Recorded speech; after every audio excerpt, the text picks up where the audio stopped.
Oh, together leave, right? And I was surprised. They were only after the seat was like, oh, like otherwise, they don't like elsewhere. So I think it's like absolutely, but there are also a couple other things that yeah, yeah, yeah. Almost through.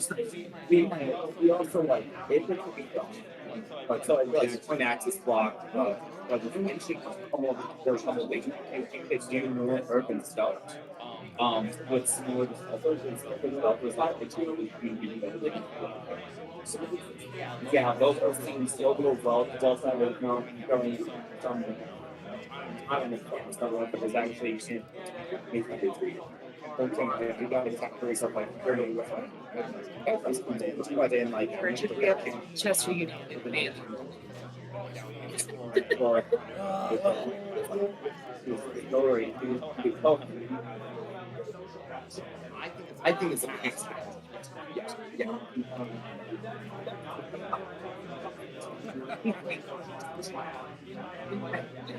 Every word I can imagine.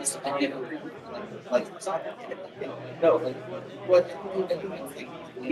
one of the biggest issues about it's about years ago this like obviously there's some issues there, but like it's very to be so very good stuff like that. Well,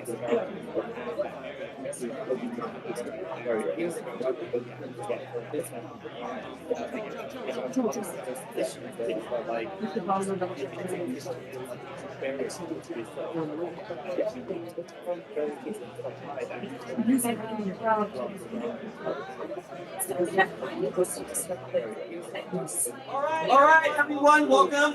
We know 4 minutes and we're going to get started. So if you have not had food yet, you have not finished seat, I recommend doing both. We're going to get started. We hold our seats being accountable to start and run the buses and trains on time. We at GDT try to do the same with our meets. Eat up and we'll get started. That works. All right, everyone, welcome. That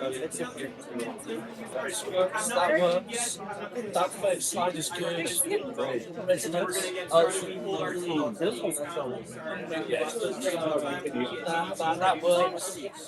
That works. I'm very nice. That works.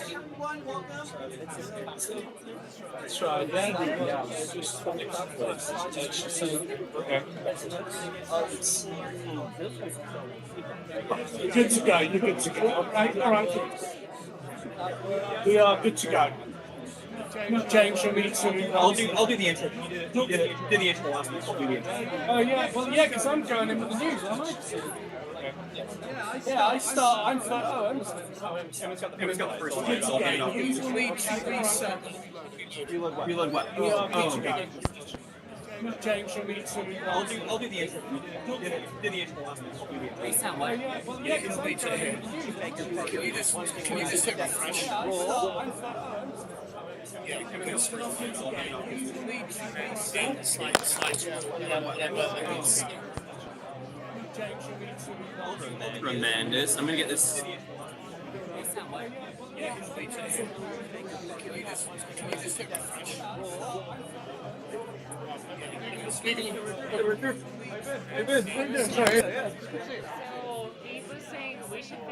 How all the Colfax bar calls tell them at the same just figure it out. At Union after. Because we have everyone but like Lord and Allison, and I don't think that they're gonna die.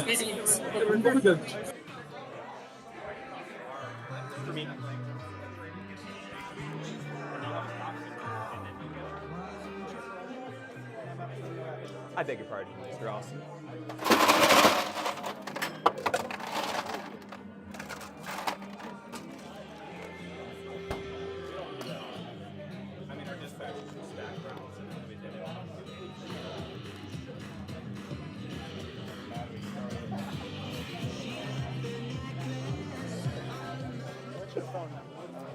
Welcome, Tristan.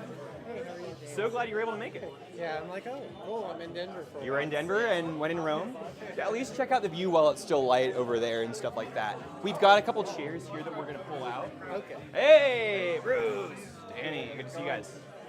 So yes, people can sit on the windowsill over there, and then we've got 4 chairs here that we'll pull out once we're moving. So, Okay, sounds good. terrific. How are we or I don't even have my watch. It is 6:30 now. Yeah. All right, so we're starting. I'll be able to stay for a little. Yeah. Terrific. It's like the whole. You heard me. All right, everyone, if I could ask you all to please take your seats. All right, let's do a mic check. Coleman, Ian, how are we sounding? Beautiful. All right.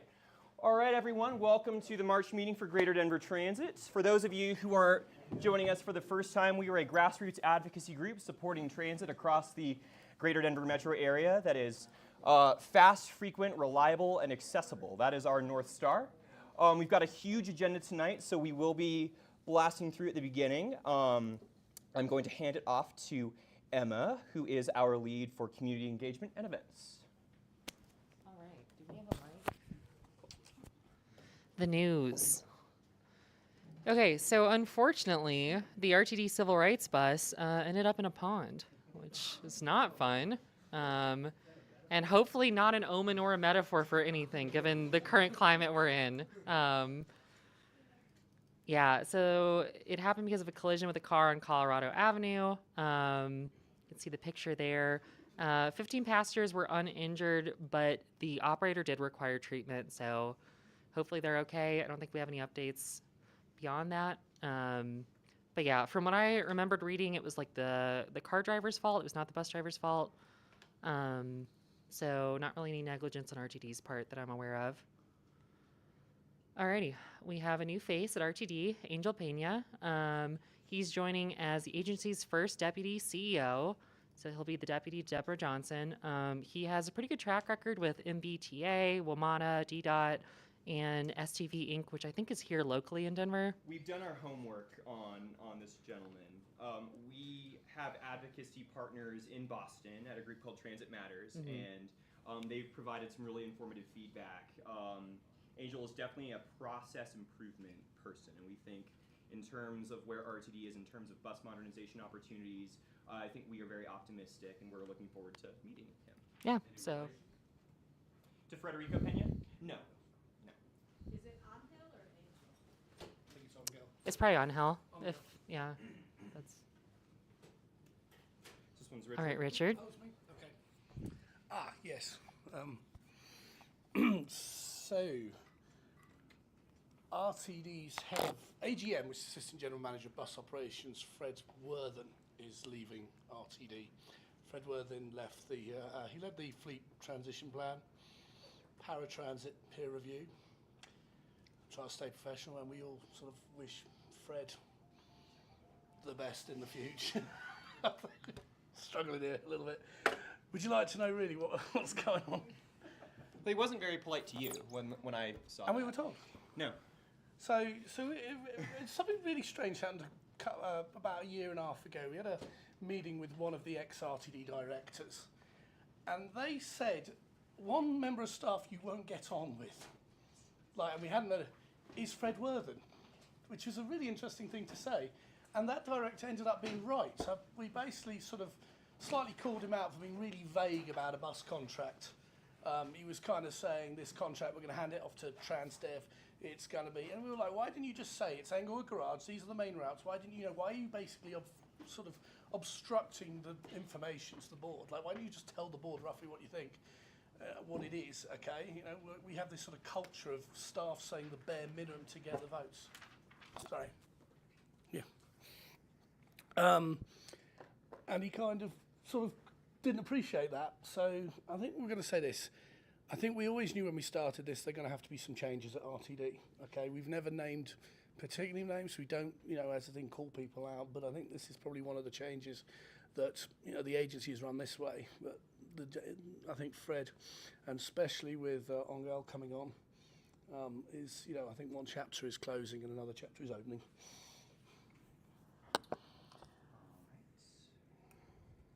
And then this one's a little bit more serious. Unbelievably, the RTD police force gives us more information. So Dr. Glenn Horn, he was the co-acting chief of RTD police, has quit. He basically said the letter he sent was quite something, called the RTD workplace toxic. I mean, if you read this, deep regret, heavy heart, as I found the workplace environment increasingly difficult to endure within the Transit Police Department. This is something. The toxicity I have experienced, including blatant targeting, lack of inclusivity, acts of discrimination, and overall workplace harassment, has become unbearable and has significantly affected my well-being. And then it says, I wish RTD success, and he is very hopeful. And read the last line. That is, I think he's trying to be as clear as professional communication allows there, which means that leaves Steve Martiniago in charge. Again, I think we've thrown this. Dr. Glenn Horn was a hire from Dr. Joseph Fitzgerald, who was the police chief who was fired, unfortunately. And it says, it's a few things. I think it's kind of worrying that somebody would, resign and then leave such a powerful letter. Well, we had warning statements about Steve Martin-Jano, right? A couple months back, yeah. So, not speculating anything, but just things to think about. So me. This one's you. Let's blast through this. Service changes. There's not really a lot here. Last month. Yeah, more Metro rides back. N-Line gets that random Friday night trip, so hopefully they bring that into line with the Saturday with the 11:56 trip. Ski resort Eldora ends. Parker is becoming PD. It's back to for 16 minutes, 10-minute frequencies on the Route 16. Should never have taken that one away. 19 serves Pecos Junction Station. Apparently used to just blast past. 44 some trips. Quebec and frequency, so it's not the most groundbreaking, but of course I'll conclude here, big long list of routes where they're being very vague and saying minor schedule adjustments. So does that mean they have completely wrecked your transfer? Who knows? You'll find out 10 days before these services start. Yeah. Is that you, Emma? This is Emma, yes. All right, the problem that will not end. Our light rail slow zones, folks. Experienced one of these recently, and my God, is it dramatic when you go in these slow zones. But it is looking better to their credit. It's taking way too long, but and I think that both directions, is that because of the technicality with between the H line and the R line? Because I think they might list that as. No, I think that is because of the way the I-225 junction works. Because I think they report that as they don't have both directions, but it's because of how they label. The H line isn't properly strictly east-west. It's like a weird U shape. It's a beautiful junction for what it's worth. Yeah. It's a beautiful Yeah. infrastructure for what it's worth. But Yeah. So. We will keep monitoring this. Hopefully it gets solved at some point in the future would be nice. It'd be nice to have working light rail. Show of hands, who here rides the E or the H lines? All right, so quite a few. Not often, but yeah. Just 1 minute, shout at me. Is it been better for you guys the last couple weeks? It's better. Yep. Hell yeah. Yeah, I mean, I actually get off right at Yale, so I'm just barely able to avoid it. Yeah, I actually get off at the Yale station, so I'm just barely able to avoid the probably the most tedious one I've ever been on, which is between Yale and Southmore going south. So. Cool. Any other EH line takes? For what it's worth, I'm a rider. I commute on it, and it's been way better than it was when they initiated the 15-minute frequency resumption. The first couple of weeks were painful, and it's gotten a lot better. So. What I worry about a little bit is I feel like our group does not have a lot of R-line riders. I've heard from a lot of people I've never ridden the R-line. And so if the R-line is bad, I don't know if we'll know because I don't feel like we have a good pulse on it. We know the crossing within our lanes are group. still broken. Yeah. Yeah. So. I think this one's me. All right, so update from the Western Rail Coalition. So what's really exciting for those of you who are new to this, there has been a task force that has been assembled in Eagle County to advocate for the inclusion of Eagle County in the state's mountain rail concept, to study what it would take, what it would look like to spin up a local passenger rail service up there. This Eagle County task force met with the governor's team a couple of weeks ago. The chair of the task force, Jeannie McQueenie, made the case for why it's important to look at expanding mountain rail as a concept to being more of a statewide initiative. So it's really exciting to hear. This was not a meeting that anyone from GDT was in. This was something that was just between a few members of the task force and CDOT and OEDIT. So we're just really excited is that this is something that was not on a lot of people's maps this time last year, even though the latent demand of having an airport attached to a ski resort on the same stretch with a whole bunch of bedroom communities where a whole bunch of workers could be commuting back and forth. It's just tantalizing, the potential for this line. And tantalizing because it is not going to require a considerable amount of new infrastructure to make it work. It's radically grade separated already. There's no conflict with a whole bunch of freight. Right now, this line is inactive. And right now, there is a lessee on the line who has expressed creativity in potentially operating passenger service here, exploring that. They already operate a train in Texas that goes between kind of northwest Dallas-Fort Worth Metroplex and Denton. So, I mean, just the pieces are in place to do something phenomenally cool. So, more to come on that. The next one, I believe, is... So on top of passenger rail, the Western Rail Coalition, well, we're looking at, it's more been spearheaded by Brad Swartzwelter. We are looking at a roll-on, roll-off train for trucks between Denver and Grand Junction. You gave me the clicker, and then you start clicking. Mike. I know, but you gave me the clicker. I did. Okay. Is there any like branding attempt to call it like the deodorant train? You have your roll-on, roll-off train. No. I'd love to see you say that to Brad and see how he reacts to that. I adore seeing that. He's open to suggestions. Yeah. That's all I'll say on that. The Denver Gazette published his concept, and he's been getting calls, because that was last week, I believe. Last week, he published it, yeah. He's been getting calls nonstop. He's got Denver 7 tomorrow. I believe you already talked to Fox 31. There's all the news outlets are picking it up, so that's fantastic. The white paper is available on the website if you want more information. If you want more information, you can talk to me, I guess. Yeah, it's cool. We're trying to fix I-70 traffic by removing trucks instead of passengers. And then we're also going to remove some passengers, so why not? We'll do both.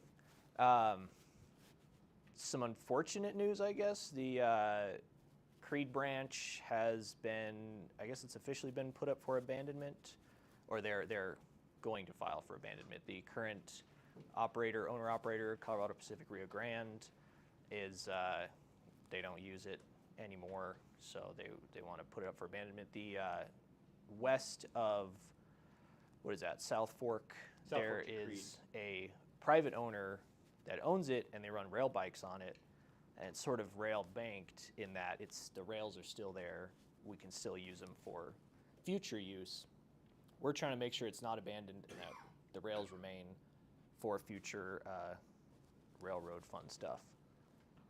Yeah, that's all. Yeah. June? Oh boy, I'm here. Look at that. Okay, thank you. Sorry, let me put on my Colorado flag pin real quick. It's not official until you do. It's not official until I do, that's right. Also, hi, there's a lot of people here.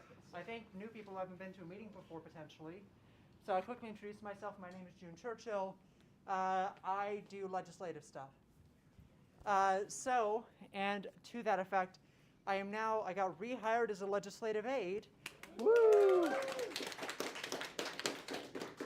Which means two things. I have income again, and also I can't lobby anymore. But No more lobby, but more Gundam.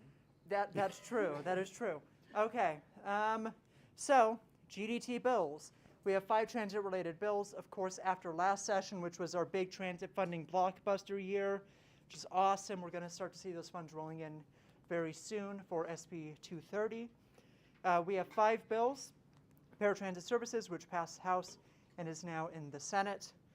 This bill got majorly stripped back from what it was as introduced. Now, a lot of you are going to see these bills stuck in appropriations, like this next bill, Senate Bill 30, Transportation Mode Choice, which we also support. Now, I don't know if you've been reading the news. Colorado is having a rough budget year. In fact, we're probably going to have a rough budget half-decade. The federal government is cutting a ton of funds across the board, and Colorado, because we have a little old constitutional amendment called Tabor, means that basically our revenue is capped and it's held at an arbitrarily low limit. Plus, basically we have no way to quickly raise revenue at all. So our state this year is facing a $1 to $1.2 billion budget shortfall. So that is the equivalent for our general fund. Our general fund is about $17 billion. So basically, we have to cut, I would wager, about 67% of our entire general fund, so all of our state spending. And Colorado really doesn't have a lot of fat to trim at all in our state budget. Our real spending per capita, per person adjusted for inflation, is lower than it was 2 decades ago, right? So not good. So when you see a bill like this stuck in appropriations, that means it costs any amount of money. And we really want to get that fiscal note down to nothing. That's the bill sponsor's job. We just like the bill. Next, RTD operating costs. This bill costs nothing. Yay, it passed the Senate. It's in the House. Next up, railroad report confidentiality costs nothing, which means it's onto the governor's desk. Another great bill that we support and also was entirely pushed by GDT from the start, so super happy about that one. And then finally, RTD reform. We had a discussion about this last meeting. GDT leads, we voted to change our position to support afterwards after talking with the bill sponsors, reviewing the RTD board's recommendations, and discussing our amendments. However, it still costs money. It's in appropriations. So as of right now, this bill only has one provision, I believe, that costs the state funding, which is the Accountability Committee, so-called portion, too, still? The service district, sub-service districts, they had about $100,000. Yeah, so those things both cost money, and I would... There's money to spend. I think it's either studying or working on the sub-regional funding districts. So there's provisions in the bill to look at doing RTD funding in areas that are parts of the RTD district and setting up those. Like Boulder would like to. Exactly. Just doing it in Boulder County, just doing it in Denver and Aurora together. And there's a fiscal note for, I think it's $100,000 in there for that. Considering that we just had a couple hundred teachers show up at the Capitol today to talk about don't cut our funding for our schools, I really doubt that any amount of spending is going to remain in these bills, frankly. So we should expect to see a lot of stuff stripped out of those two bills come appropriations process. That will be happening in early April after budget week. And also, another very exciting thing is a new transportation-related bill came out today. So I have the summary for it real quick. Senate bill, it's House bill. I believe it is House Bill 1303. House Bill 1303 it will set a flat rate on all car insurance policies in the state that will raise $20 million per year to go towards crash prevention, 80% towards pedestrian multimodal mobility infrastructure, and 20% to reduce vehicle wildlife crossing crashes. So that is what that bill is. If you're asking why $20 million a year, that's because of statutorily enacted limits to Tabor exempt enterprises. If you have any questions about that, you can come talk to me and I'll spend 20 minutes telling you how all that works. But it's only $20 million per year, but it can go up later. That's what you need to know, and we'll probably talk about that bill at a later time. That's what we got. It's all moving slowly because we have $1 billion hole in the budget. We got to figure that out first. There we go. Terrific. Thank you. Right then, Pena Boulevard. So this is the airport's plan to build a road. Oh, sorry, study transportation improvements to the airport. So this week they were back in front of the city councils, and I've forgotten, business services, aviation committee, one of the committees. It was from a meeting. It was they had so much debate on this 2 weeks ago. They had to have another meeting, committee meeting. So we're trying to get it finished up. They're absolutely getting grilled on this, and it's basically that they will not study a genuine transit alternative for our airport, even though they keep saying that we need to get, we need to plan for an airport that's going to be 150 million passengers a year. We're currently record breaking at 82, so the airport is having its best ever year. There is no COVID as far as the airport was concerned. It's completely recovered and more. So the issue now is they are sending to City Council something called the NEPA contract. It's $15 million to get a consultant. The NEPA process, which is where you evaluate the environmental impacts on your scheme, has a mandatory, federally mandated, well, at least right now it is, community engagement process where the community must weigh in on the project, and that's going to be the big call for action, is to weigh in. I know you've written the letter 3 times before, but you were going to ask you to write it again, and if we can get hundreds and hundreds of letters pour in to say, guys, you will be back in 10 years if you just build another lane, okay? This won't solve your problem. These targets won't get you to an efficient way to get all the people who want to use this airport and expect it to. We need to be having a proper conversation about expanding transit, and that's putting the A-line in part of it as well, okay? There's a real obvious solution to all this, in my opinion, reducing the CO2 along Pena Boulevard. You build a huge parking lot at Pena and I-70, and you build something else that's more efficient between that and the airport, and it takes people right to the terminal. Right. I'm going to give you a fact right now because I worked on this project, okay? If you look carefully, if you take the A-line to the airport, just before and just after 40th and Airport Gateway Park Station, which I know none of you pay any attention to because you just, on your phones, okay? But if you could come off your phones, when the train goes over the viaduct, okay, and you're looking at all those cars for auction, right? You see you ever seen that? Look at all the wrecked cars, right? After that, the train then comes down, okay, and then it comes double tracking. There is a buried bridge, okay? And there's another one the other side of the station. And the reason is the Fast Tracks project, RTD, put those in, okay? The idea being is that between Airport Boulevard and the train station, the airport could build a 10,000 capacity multi-story garage, okay? And then the idea is instead of having to come along and disrupt the airline, all you do is excavate the bridge out. You can pretty much minimize the disruptions to the airline. So this isn't an idea that's on paper. This is an idea that RTD, the airport, committed stuff to make provision for. So now is the time to activate that idea, okay? And so that is one of the biggest questions out there. Why are we not doing that? Okay, but yeah, have a look. Next time you ride the A-line. So going to NEPA, sorry, the community, and we must keep up the pressure. Right, this is something really cool. It's Jackson Lee, well, it's Matrix, I don't see there. Okay, 3 of our younger members have been doing some really cool stuff. There you go, thank you. This is very, he doesn't actually know we could shout him out tonight. This is really cool. These three have been basically digging up all these old RTB maps. They've been going to the library, they've been looking at the Wayback Machine on the internet and crawling over old versions of the RTD website and really doing some really cool stuff. And basically pulling up every old map and to put it all together. And what we've done is put them in the GDT Map Vault, which is on our website.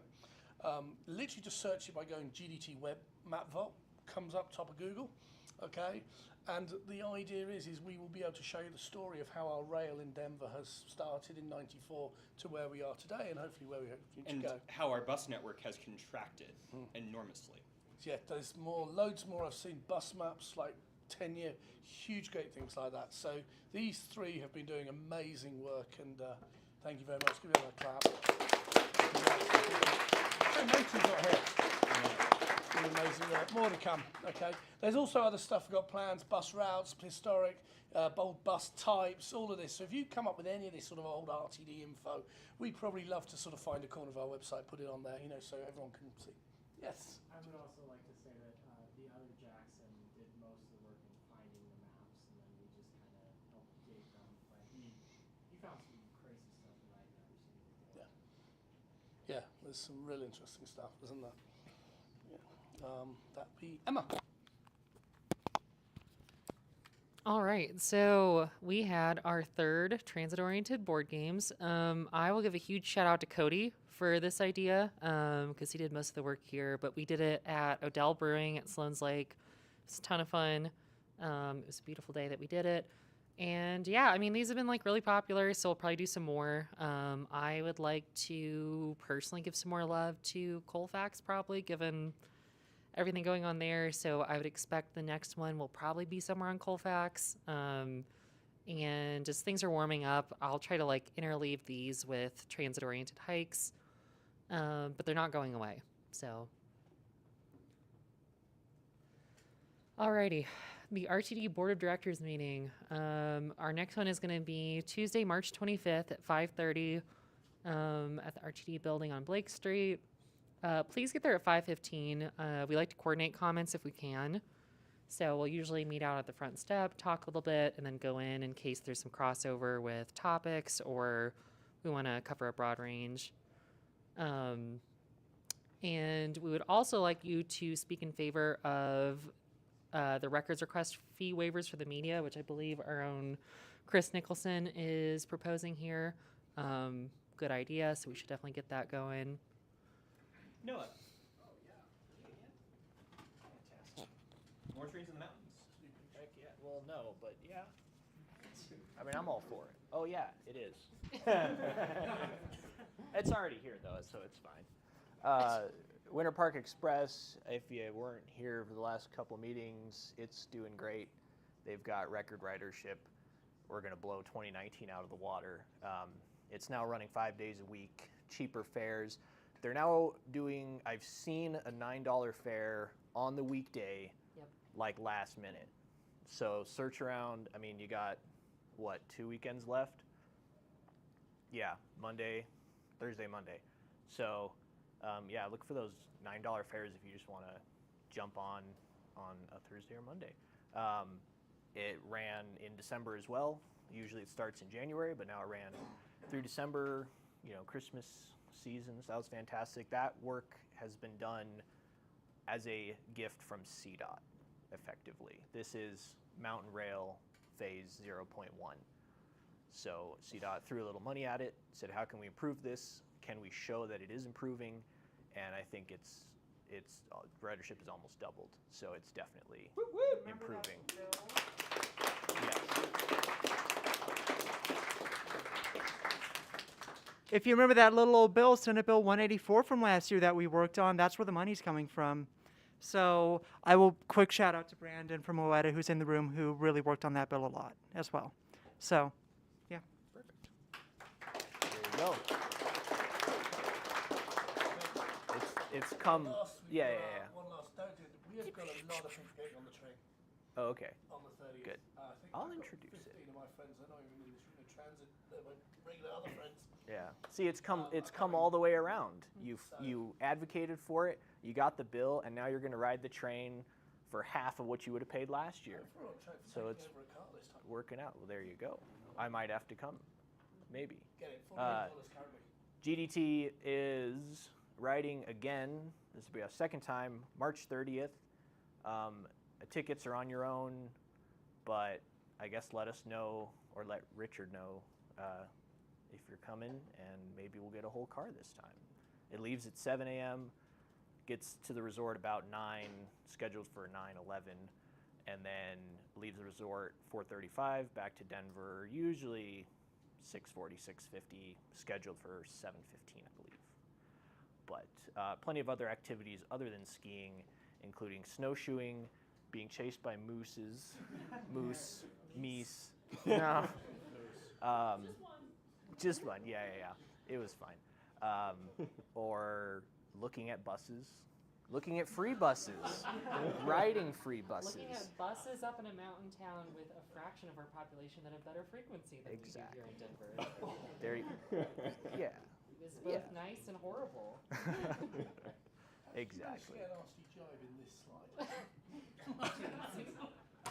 Also, yeah, on this note, huge shout out to Cody for doing the snowshoe group last time too. Thanks, Cody. There you go. Are you? Are you sure? I don't believe you.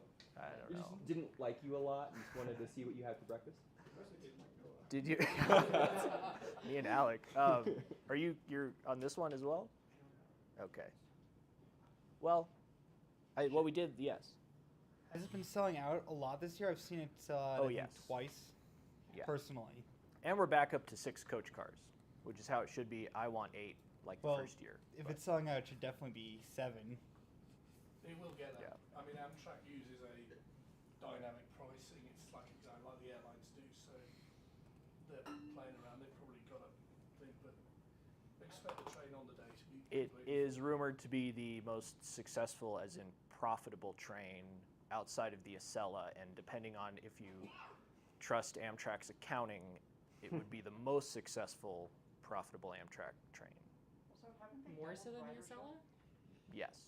Haven't they more than doubled ridership Allegedly. last year? Yes. Yes. Almost doubled it from 2019, which was their record year. Previously, I believe, was 19,000, and we already have 25. Last I knew, which was like February, they had 25,000 tickets booked. And you think a lot more people are going to book, through March as well. By now, I'm pretty sure. Are we? Yeah, Okay. 42,000. So we are over double And of the record, yeah. It's running much more than last year. Yeah. Do you guys know how much the subsidy from the state was? That's something I was trying to find today, and I found a very broad range, which was basically 500,000 to 2.3 million in the budget. So it's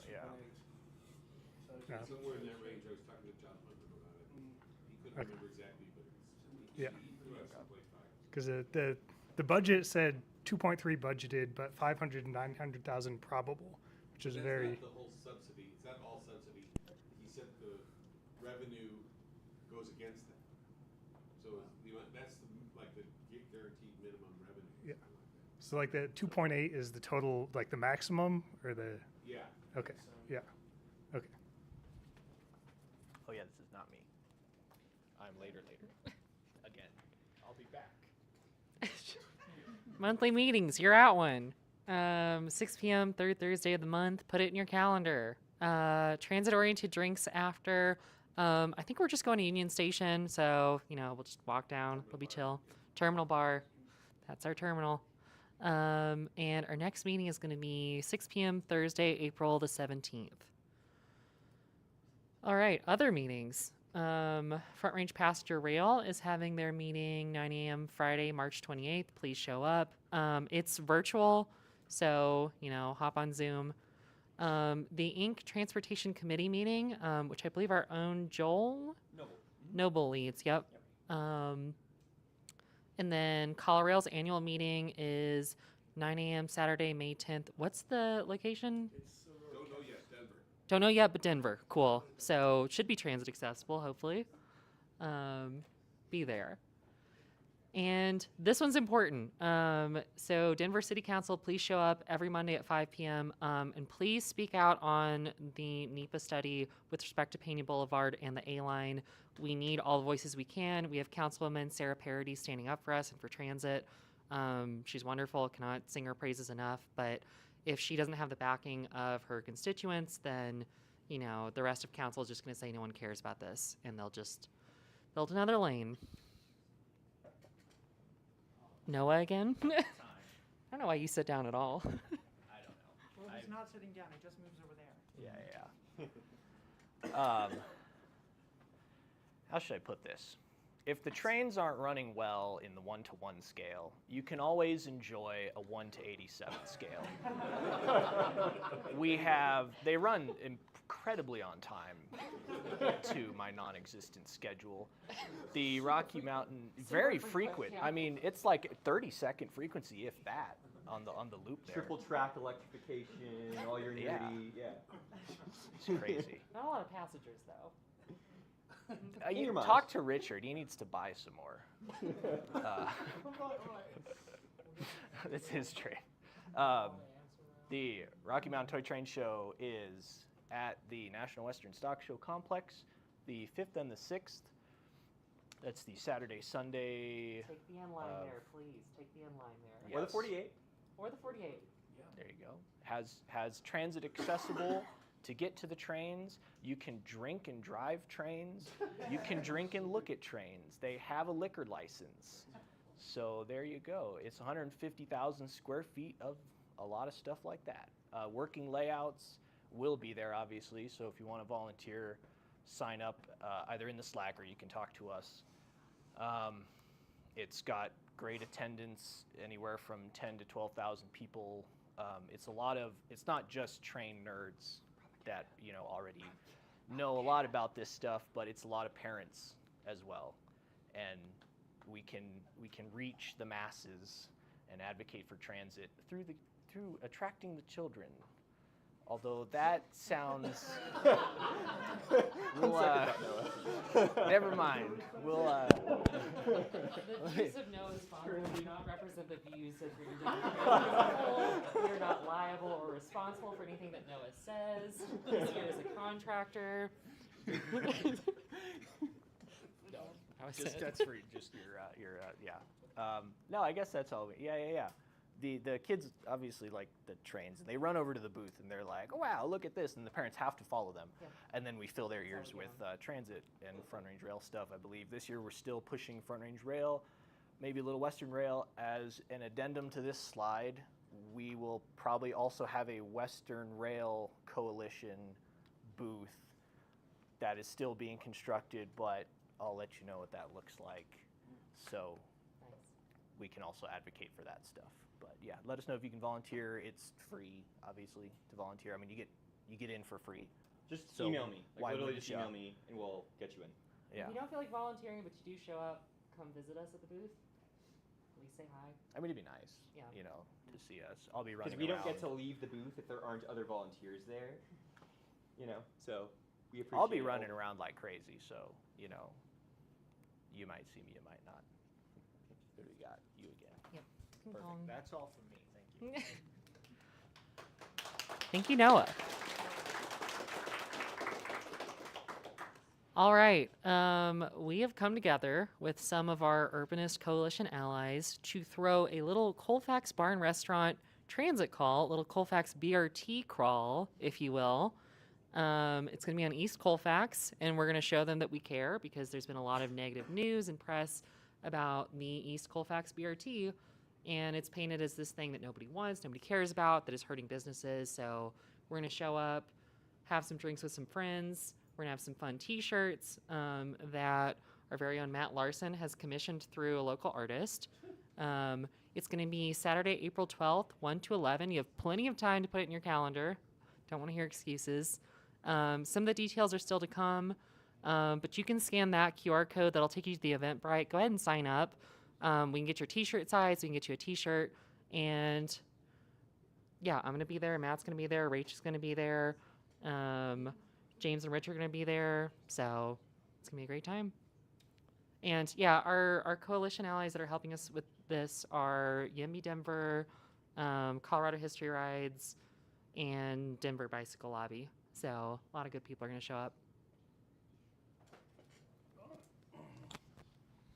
So Rapids, so the first thing we do today is this year is trip to the Rapids, and what this got to do with transit is this. As we know, the Rapids famously play in a stadium where there's absolutely zero public transit, unless you fancy walking about, I don't know, something like a mile and a bit. But the Rapids fans didn't take that line down. So what they do is they run their own supporters bus to take you up to the game. They basically hire some buses. They tend to be, I think they're ex-Minnesota, the company that runs them. So you get on a bus that's kind of similar to RTD, except that because the supporters group's running it, they also give you a beer as well to take you up, play some music, okay? And the idea is you go up to a tailgate, and that's all you can eat, all you can drink. That's in the parking lot in the stadium, So there is some people say if you have to watch the Rapids, you can't do it that sober. So they get you ready, okay? They get you ready. The Rapids actually aren't terrible. They haven't lost this year, but that might change next week. Where's wood? They don't have wood. It's San Jose Earthquakes, and the costs are it's 25 for the bus and the tailgate, and then depending on what ticket deal I can get, and there's a whole network of supporters that find tickets. And the idea is that we show, if you look at the top there, there's the cantina. Basically, everyone just hangs out there. And if you want to go into the supporters section where they're all banging drums and waving flags and generally making a nuisance themselves, that's kind of quite fun as well. So it's a fun day out. And that goes from the Celtic Tavern, that's sort of right down 14th and Market. And you'll notice that all starts at 3 p.m. That's the same day as the Colour Rail meeting, so you can do the double. Okay? Okay. Yeah, so just for if you are a first timer, please disregard everything I'm about to say. So just for our membership, you guys enjoyed a piece of pizza tonight. If you could just chip in $2 to $3 a slice, we'd greatly appreciate it. I always try, we never break even with this, but just to kind of cover half the cost, just to make sure that we can keep doing this. GDT is a grassroots advocacy. We have no permanent budget. Everything you see in here and everything we do, all the printouts, all of that is paid for by individual members. So we so appreciate the support, and yeah, keep coming out because this is why we do it. So terrific. Okay. Are you doing this? I'll let you do the first half. I'll cover the last 2 slides. Okay, so make it up. Right, RTD.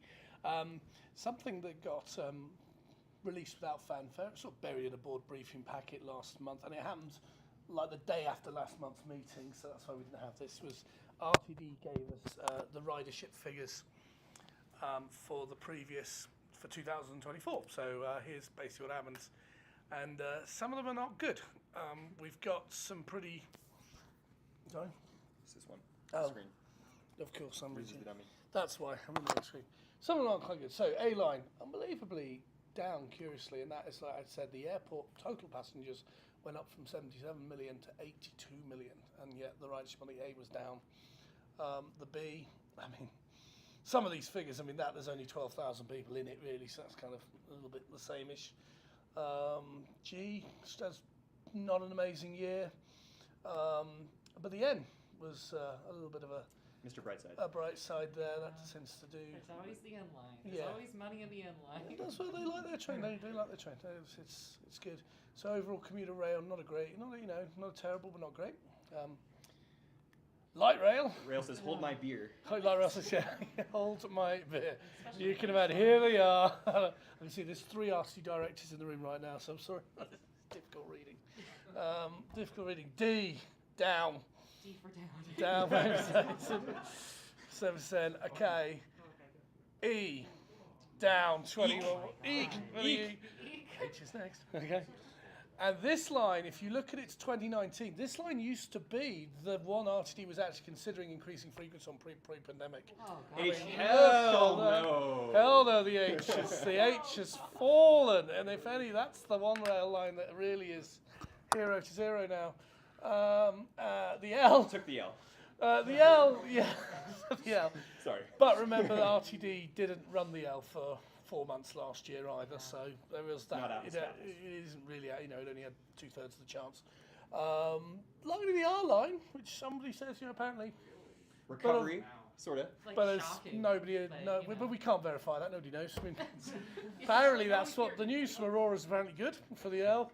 And actually, the W had a good year compared to the rest of them.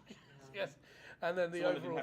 I mean, let's be honest. We all know why this is happening. We've gone on about it every meeting. Okay. Yeah. This is what you do. This is the straight up result of when you don't manage crisis properly.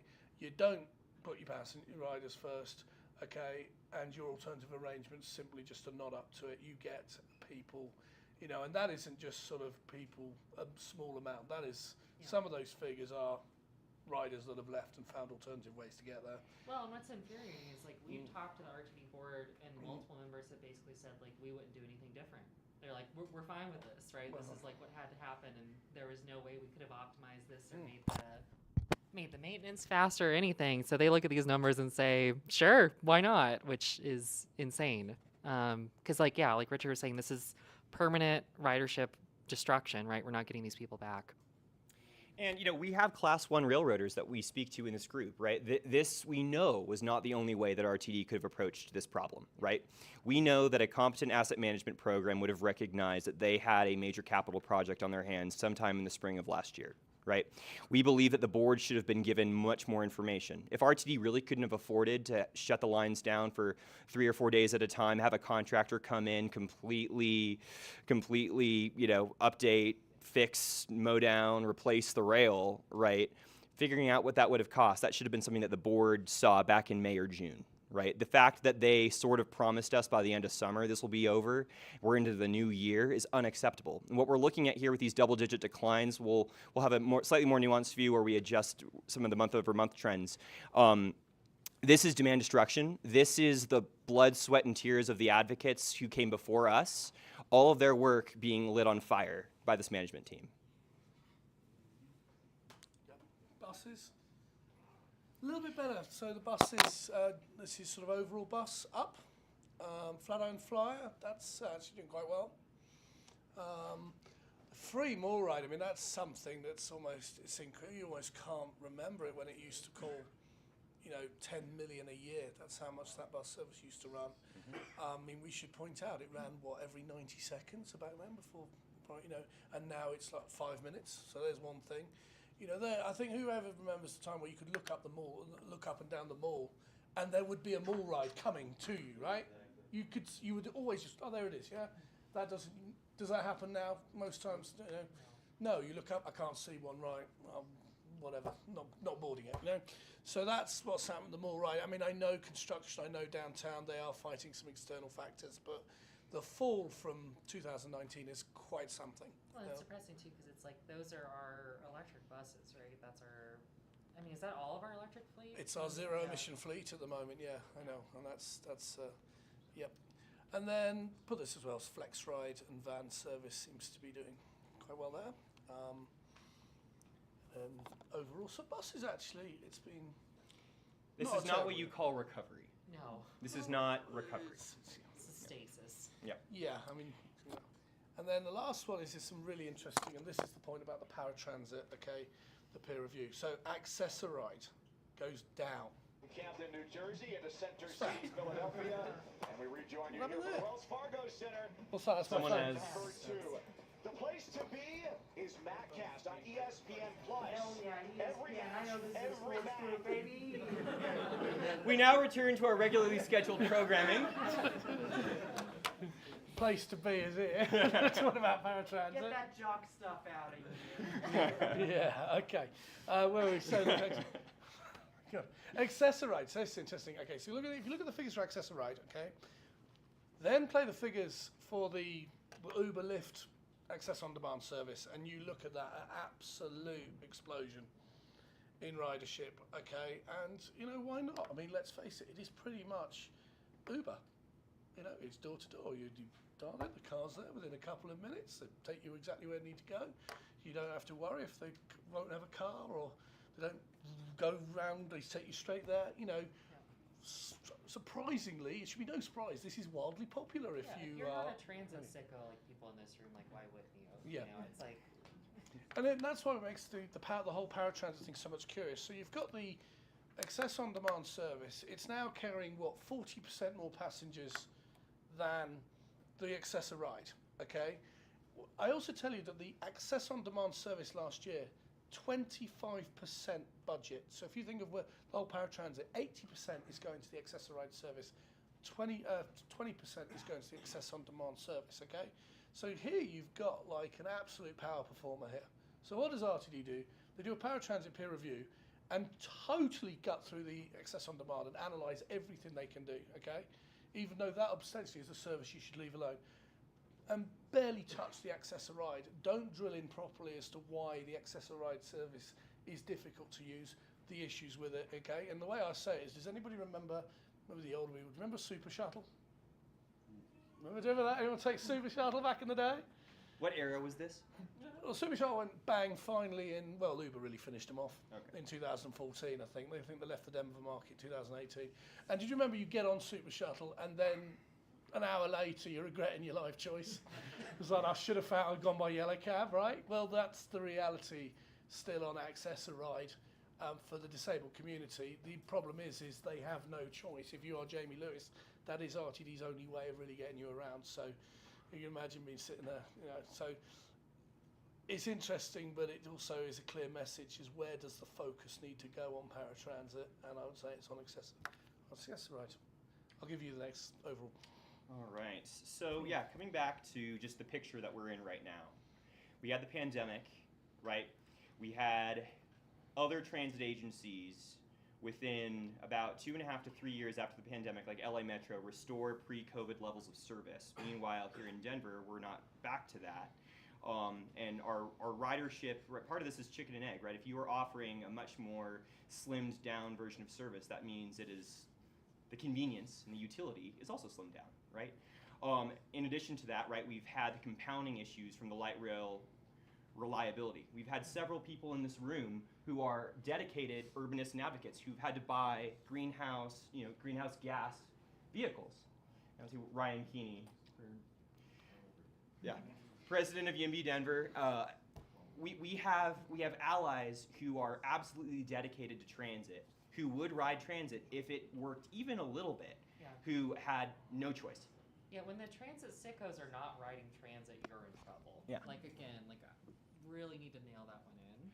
Like So- these are people who want to take the light rail and literally no, it doesn't work. And what's being unraveled is decades of habit, right? You've had people who, before the pandemic, right, spent their adulthoods working in downtown, right? And as the light rail became unreliable, as people felt like it wasn't safe, right, this is something that is poisoning the well, not just for RTD in Denver, but this is stuff that we are still hearing about in the mountains too, RTD's problems. And this is something that is really seriously on the minds, I think, of us who are supporting front range passenger rail. What do we have to do, right, to chart a different course to restore trust? Because I think there's no denying that we need a win badly here.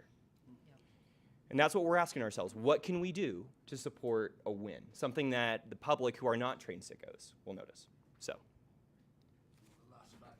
Yeah, the one thing I wanted to add too is I think the problem is a little asymmetric too, in that there are multiple problems depending on the line. Like the W's problems are not really the E and the H's problems. The E and the H are suffering from slow zones, from ghost trains, all these other things. The W, it's mainly security. It's people just don't feel safe on the W. The L line doesn't go anywhere, but it could, right? We have one more mile we could finish to make it useful transit. And then the R is just you name it.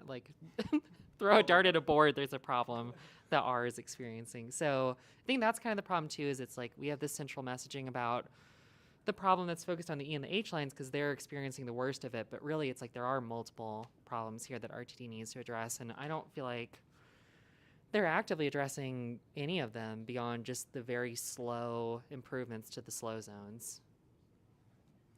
Yeah, it's not the decisive action that we called for, certainly. So, more familiar slide for those of you who attend. This graphic here really tells the story. You don't even need to look at the numbers. This tells you just about everything you need to know. Once again, we've had another month of double-digit light rail ridership decline on a year-over-year basis. To be most fair to RTD, we have to adjust each month to equalize the amount of work days because we know that the light rail system in particular carries a lot more people during the work week. This is equalized and has been adjusted for that. We've come down from where we used to have 8.6 million riders in December, which is usually a weaker month of the year because it's so cold, to December right now, 5.1 million riders. This is not a recovery trajectory. It's not. Operator shortage. So we are seeing a tremendous amount of progress on the hiring front. So once again, I think it's fair to give RTD a hand. This is progress. RTD has made progress in hiring. They have not made progress on retention. If you look at the stats for 2024, for every 5 bus operators they hired, they lost 3. For every 5 light rail operators they hired, they lost 4. So this is not a leaky bucket. This is a bottomless bucket. This is a straw that we are seeing in terms of headcount. Because RTD has not done what it takes to make people want to stay, right? The only way that especially when we talk about projects like Colfax BRT, right? Federal BRT, Colorado BRT, the assumption right now is that RTD is probably going to be operating these services, right? So if we're in a scenario where we still have the operator issues that we have right now, right, we could build infrastructure but someone's got to run the buses, right? And we need our operators to feel like they have a future at RTD. They need to feel looked after. And the union, I mean, our GDT's made public comment at the last several meetings. The union has been saying, we don't feel that way. We do not have a deal where this works for us. We're out on the system alone. Richard had a really important comment. Emma had a really important comment about safety, the lack of contacts on vehicles. So this is something that we would look at from a retention standpoint, is that there is changes that RTD management has in their control that they could make. We can talk about this more. This is a whole other discussion.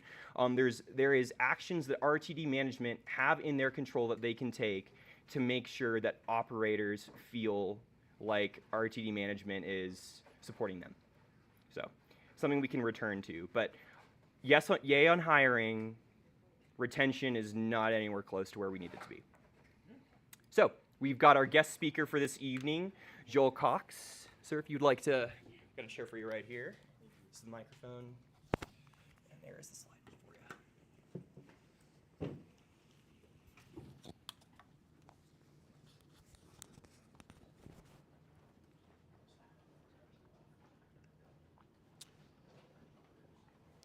Hi everyone, I'm Joel Cox. I'm a grad student at the University of Denver studying environmental policy with a focus on sustainable transportation.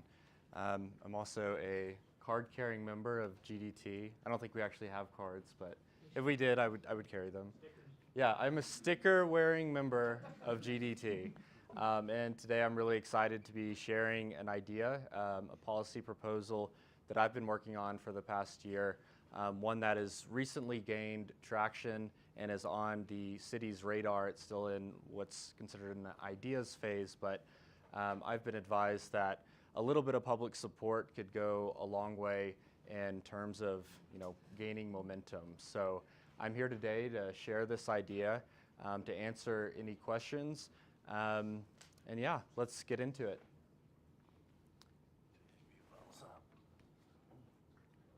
Turn it the other way. Very good. Yep.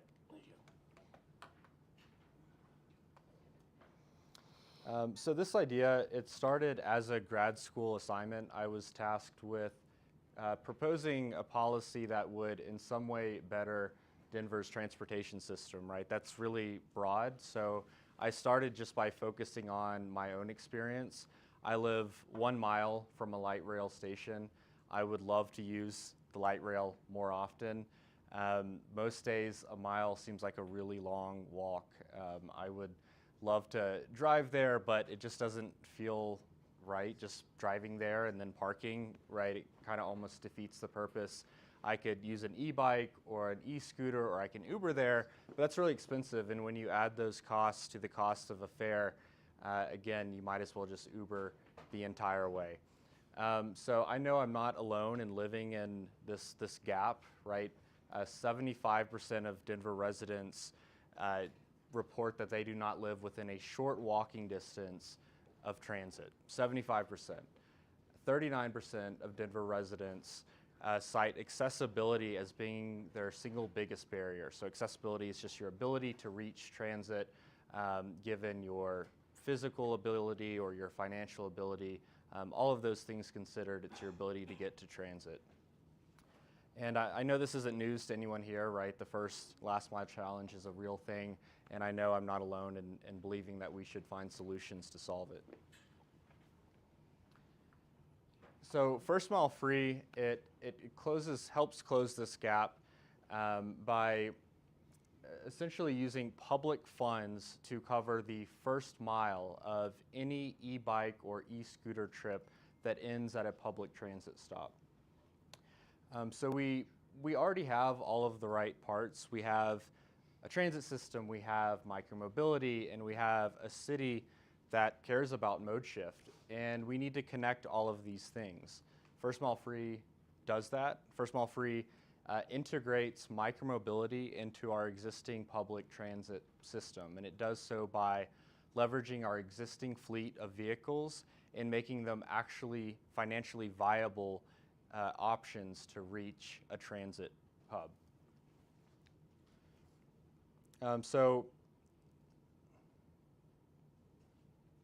many cities have tried to solve this problem through shuttle services. That's really expensive, a lot of overhead. You have to pay for the vehicles, you have to pay for the drivers, and at the end of the day, you're left with a system that is still very rigid, right? You're left with a fixed route system. So First Mile Free, it takes the opposite approach. It leverages existing infrastructure that private companies pay for and maintain, and it offers a solution that is flexible and on demand. So instead of expecting people to adapt their needs, it recognizes that you can't just make someone force someone to fit a set schedule. Instead, this adapts to their needs wherever they are. And I think what's more exciting is out of the thousands of cities that have contracts with e-bikes and e-scooter companies, not a single one has rolled out an approach like this. So Denver would be the first to do this.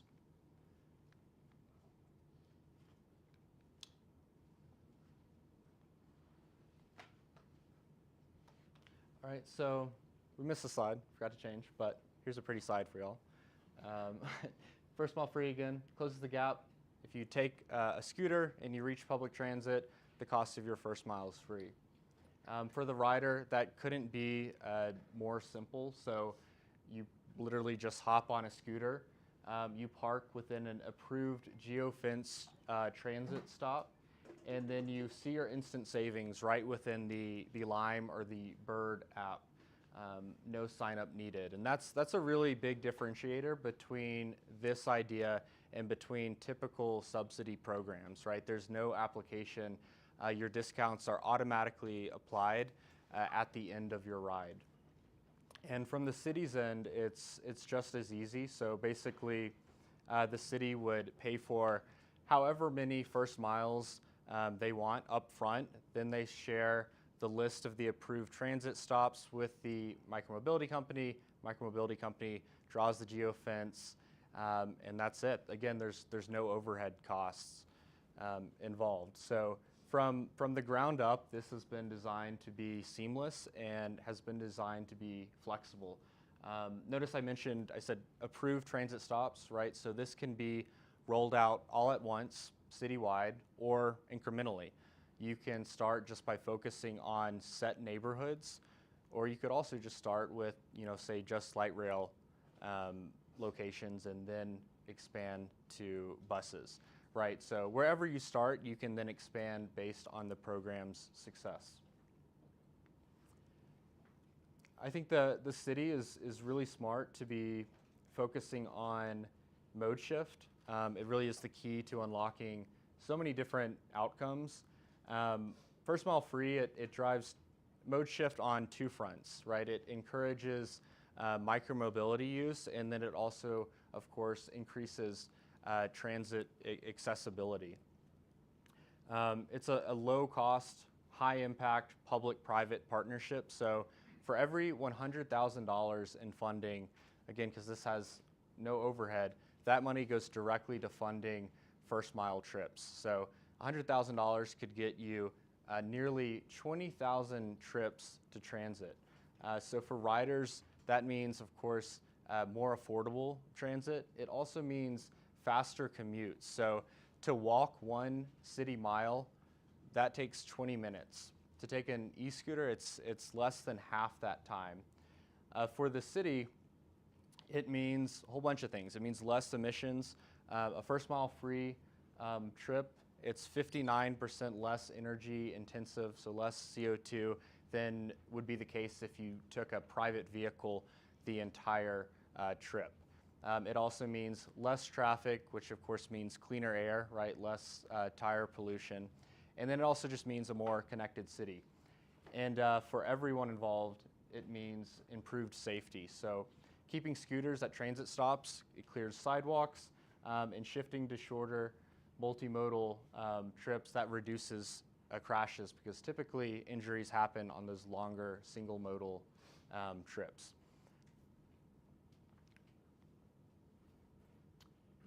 So that's where we are. I really believe in this idea. I believe that it has the ability to actually make improvements in people's everyday lives, right? I wouldn't be color coding my tie to my deck if I didn't if I didn't believe in this idea. So I really do, and I'm proud to be presenting it today in this form. It's a lot of research has gone into this. I've presented it to a lot of city leaders, and I'm excited that it's getting traction. But even that being said, I think this idea still faces a little bit of stigma, in part because it's never been done, in part because it kind of comes across as just a grad student's pipe dream. So that's why endorsements are so important, and I really believe that this aligns with y'all's interests.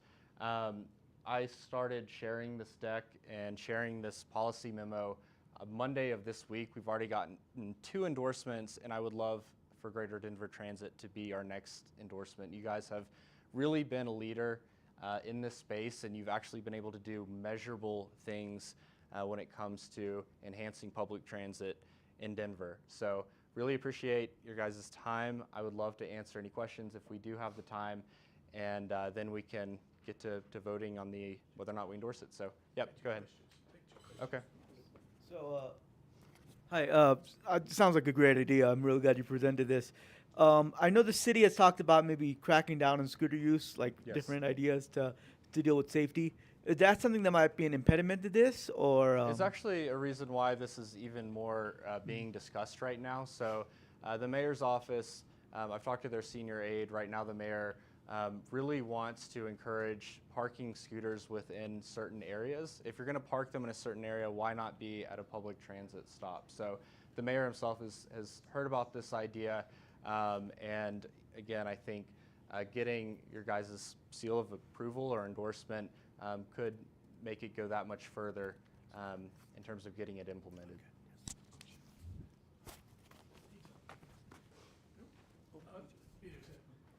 Thanks. Are you getting any pushback on the cost of this? It seems to me like $5 for a 1 mile trip might get some pushback. So when compared to the alternatives, right, a shuttle, that could be like $100 per trip. I mean, realistically. So $5 is a really low cost. It's about as low as it can get. When I thought about this idea, it first started like, what if we Uber people to transit stops, right? That doesn't make sense. What if we have our own services? That's even more expensive. This is as cheap as it gets when it comes to a short-term solution to getting people from their homes to transit.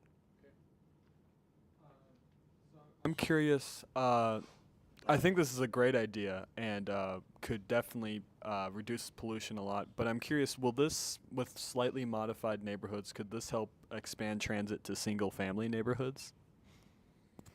It could. So I live in a neighborhood that is predominantly single-family homes. It's much more spread out, much less dense than downtown per se. And so this sort of solution, I'm a perfect use case for this. I would use it to reach my light rail destination. So there is the problem that, scooters might not be as densely, located and spread out neighborhoods. So people might have to walk a little bit. But at the end of the day, if you do come across a scooter between your house and a transit stop, it will help out with your accessibility. So I think that's all the time we have for questions. I'm not sure the endorsement process, but yeah. Yeah, no, we do have to move on. Straw poll, go on then. What are we thinking of this idea? Good, bad? Aye? Yes, lots of ayes. I'm an aye. Okay, that's pretty, I think you're doing pretty well. I think you're on the way. The endorsement process has a little bit of more hoops to jump through, but okay, cool. It sounds like that's a really good first step. That's Love an it. encouraging first sign. Okay, Awesome. Thank you very much. Appreciate the time.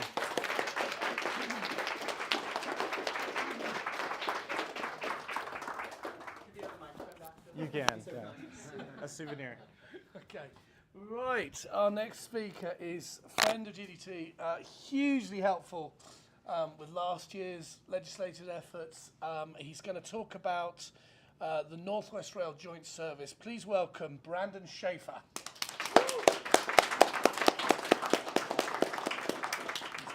So that advances the slide, and then where that. Yeah. Okay. I'm a big headshot person, but I look good on that TV. So, thank you. Well, thanks for having me tonight. Brandon Schaefer, Passenger Rail and Transit Special Advisor. I was here, I think, this time last year with June, asking for GDT's endorsement on SB 24-184, which was the congestion impact fee. And we're putting good use to that money already. Winter Park Express this year is exciting, 5 days of service. So we're pumped about that. But good to be back again a year later to kind of talk about what legislation told us to start studying and to initiate by this time this year. We'll get started with just some basic assumptions for joint service. Joint service just seeks to bring the joint powers of each of our transit authorities in the region together to deliver on a project. So we're asking CDOT to work together with us, FRPRD, and RTD to kind of pool together their resources, their legal authority, and their staff time to kind of see what this study would do, see what we can initiate on our own with a state-sponsored service. What we kind of go through here is that we want one operator right now to run between Denver, Fort Collins, one access agreement with BNSF, and then one route that we will follow. It's really important that these are the foundational assumptions that drive the entire project. Multiple operators on the line would make it harder for BNSF to really work and make sure that we have a good starter service.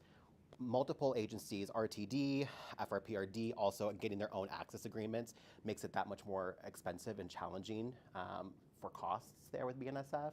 And then we want to just use one route to go the entire way. So there's already the existing B line that we have. Granted, it goes up to Westminster and ends, but we can use that to go all the way up and then transfer to the BNSF sub going from, I think, Westminster all the way up to Fort Collins.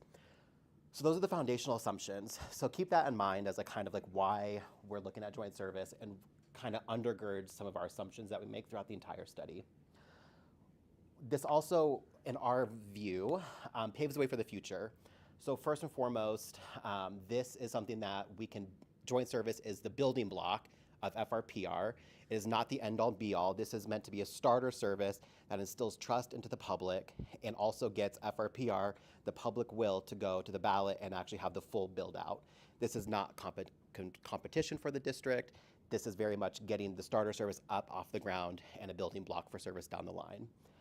The other thing, too, that we kind of see with this is once we get joint service started, this could be acquired or merged into FRPR in the future. So if we are looking at 3 and 5 daily round trips, they could easily in the future, upon successful ballot measure, kind of take over this service, merge it into theirs, and then use that new revenue that they would get from the voters to go to their full build out. The other thing, too, is that we just want to begin with existing resources. And what the study found is that we do have the money on the table now to initiate at least 3 round trips right now. And so this is really exciting because we don't have to go back to the taxpayers and ask for a sales tax increase. We don't have to do any kind of ballot measure work at this juncture for 3 round trips, which is really exciting. So this is it right now. Some really key points to make with this key group here is we know there's FRPR is getting off the ground. RTD has been studying fast tracks and this specific Northwest Rail line for many, many years. And so we kind of want to just divvy out and just make it clear for you all what we're looking at. So for joint service, it's a hybrid that kind of solves for FRPR not getting to Westminster, Broomfield, and Louisville, and we include it in joint service. We are looking at 8 stations that starts here at Denver Union Station and goes all the way up to Fort Collins. Our O&M and our debt service to do this is about $83 million a year of what we've modeled so far for 3 daily round trips. And then this is initiated by legislation to start by January 1st of 2029. If service does not start on that 1st of January, every 6 months, the 3 parties, FRPR, RTD, and CDOT has to report back to the legislature of why this service has not begun. Peak Rail just came out this past fall.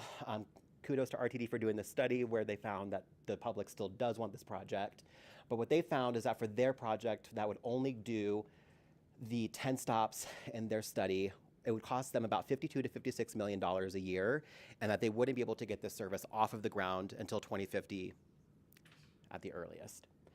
Front Range Passenger Rail is also still studying what their service might be. And so their STP is on track and going through the process right now, but they would only look at 5 stations on here, which are in yellow. And so we don't have the frequency quite yet or the cost, but we know what they're studying in their alternatives analysis, which is really promising and will be out, I think, shortly, probably. This is the project cost. So you see 2 buckets here, one on the left and one on the right.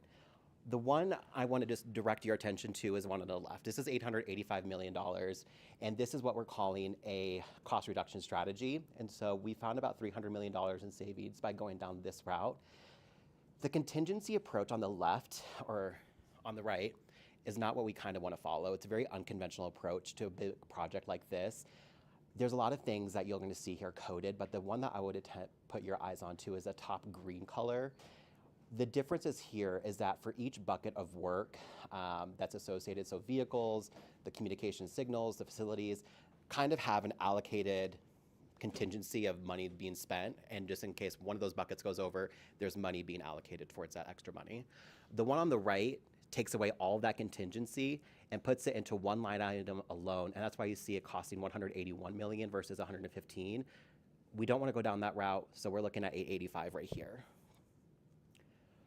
This is the O&M that we have for you all right now, and it starts a little bit in 2029 with just $32 million in O&M every year. We kind of do a long range here to kind of show what it goes up to in 2050, but the one thing that I might just direct your attention to as well on this slide is that at any point in this chart, Front Range Passenger Rail could have gone to the ballot, been successful, and these numbers will have shifted. So for joint service, at some point in this chart, we know that FRPR will start and that O&M will look different down the road. But just at the start here is $32 million a year. What we have as well, just kind of showing you what we've got, is that it costs $83 million. And then by 2050, we're kind of doing our state of good repair, making sure that we're taking care of the rail line and the cars and everything there. We have 51 in debt service, and what we asked our consultants to do in the past month was actually accelerate the timeline to assume that construction is actually done by 2029. And so these numbers have kind of shifted since we were last at the RTD and FRPRD boards, but we'll be updating them shortly. But the only difference between the past 3 weeks is asking them to speed up the construction timeline here to kind of just show what that shifted, what that cost looked like, but really just $83 million. And again, this is assuming that RTD, the state, and FRPR work together in tandem with each other and provide some of this cost. SB 184 and 230. So kind of 2 big bills came out of the legislature last year, the General Assembly, and was lucky enough to work on both of them with you all. But 184, what we have here is we asked CTIO and our financial consultant, EY, to kind of just forecast for us what they see the revenues being from this. And so you see a blue line and a purple.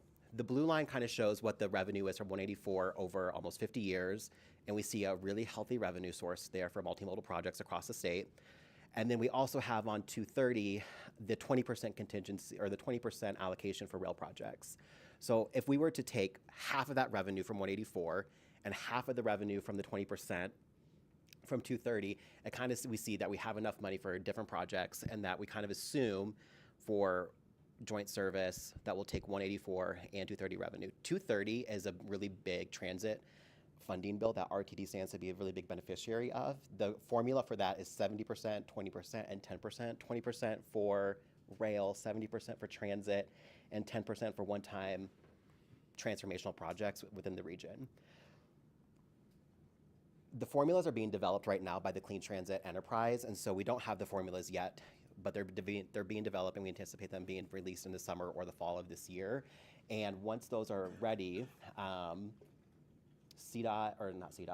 and other transit agencies can start applying for that money, granted they submit a plan for expansion of services and other things as well. We also asked EY to kind of take a look at RTD's 5-year financials. And so we asked them to kind of just take what they've already published, these are RTD's own numbers, and kind of show us what their budgets look like. What I will just draw your attention to here is that RTD actually, under their previous board and a previous board member took some really smart financial steps to restructure debt, get lower interest payments, and really just make sure that they were in a strong financial state, which they are today.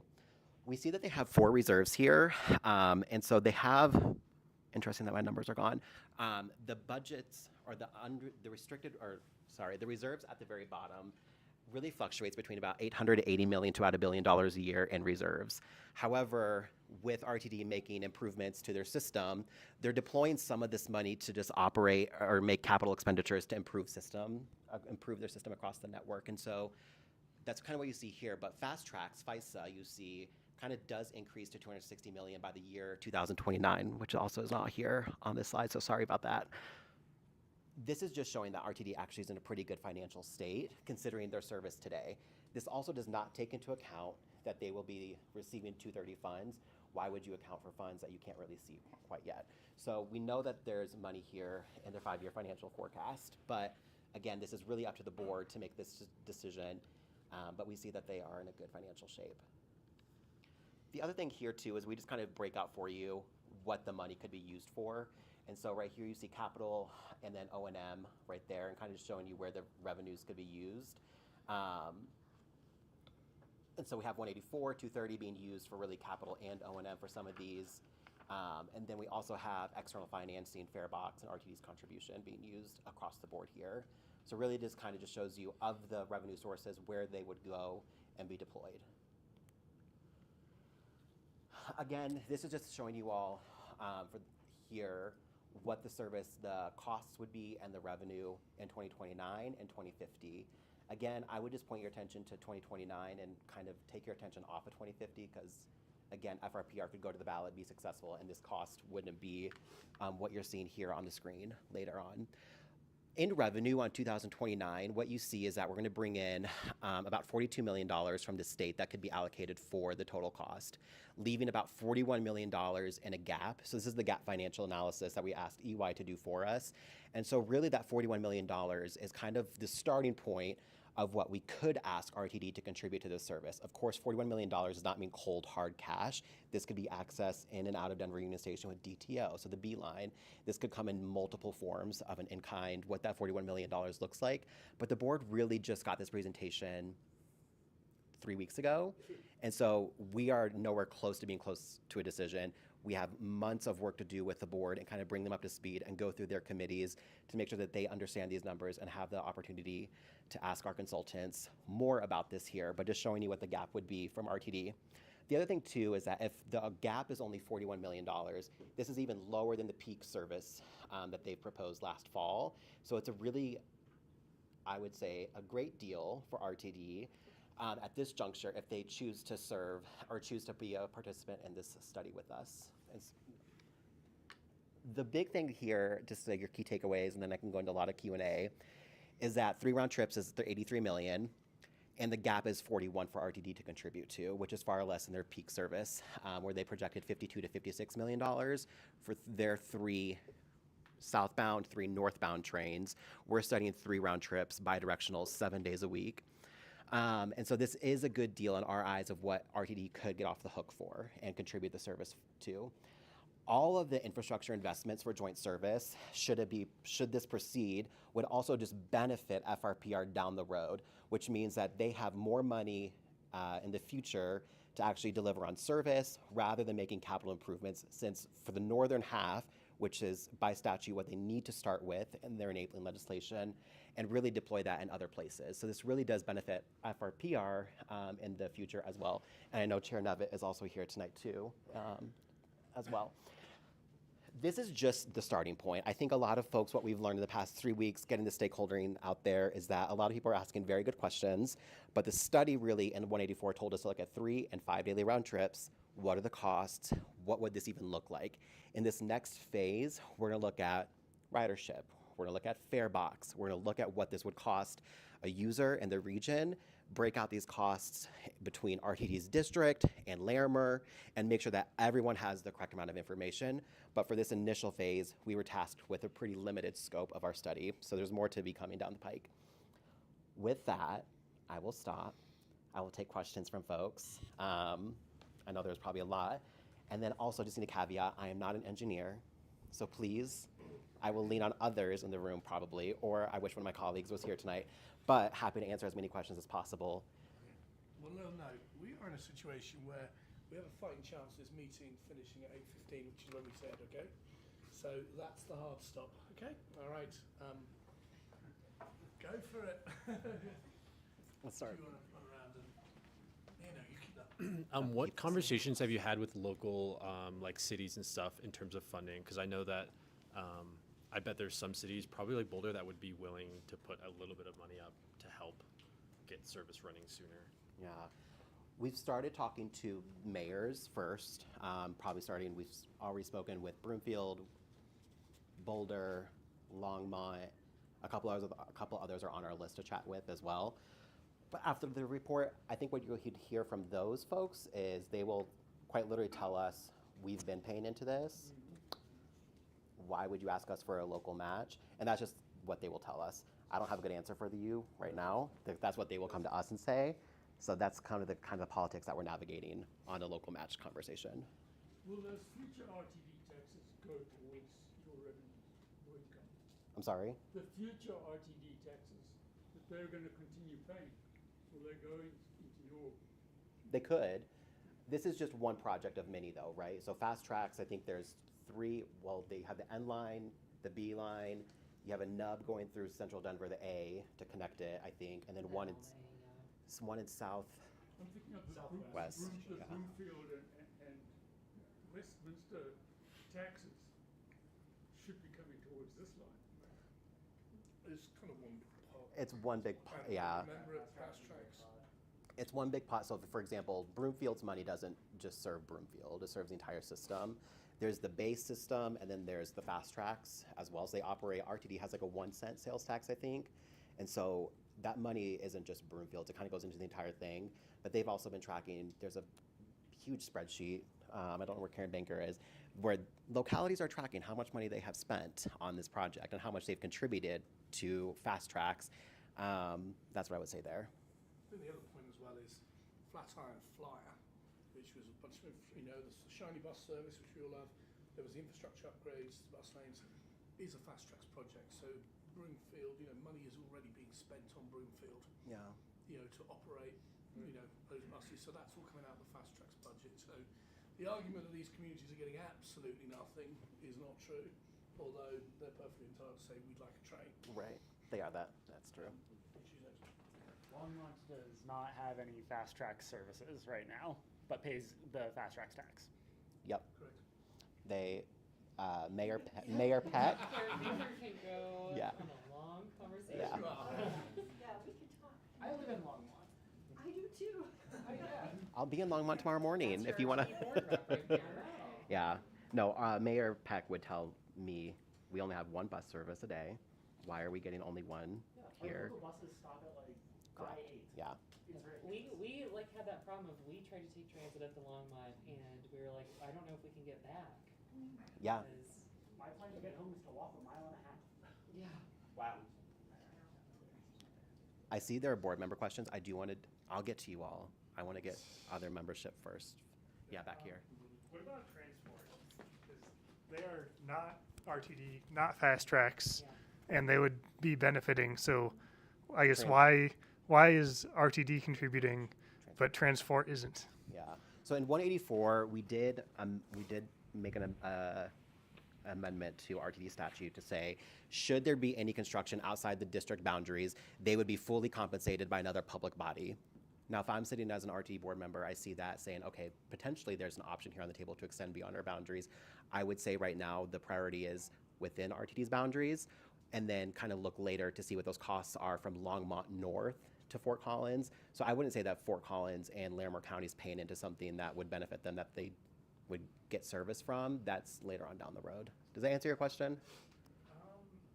So I think my question was kind of the opposite. Like, Was it? If this eventually goes to Fort Collins, like, it seems like they should be bought in from the beginning. The other thing I would say is that FRPR is an intercity passenger rail system that has Loveland and Fort Collins on their stop.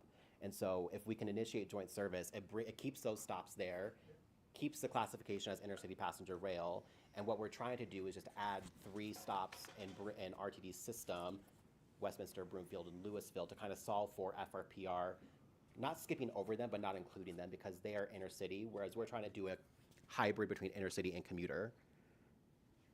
Does that answer it? Sure. Okay.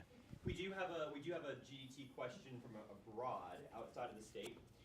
How receptive has BNSF been to this joint service proposal? We have a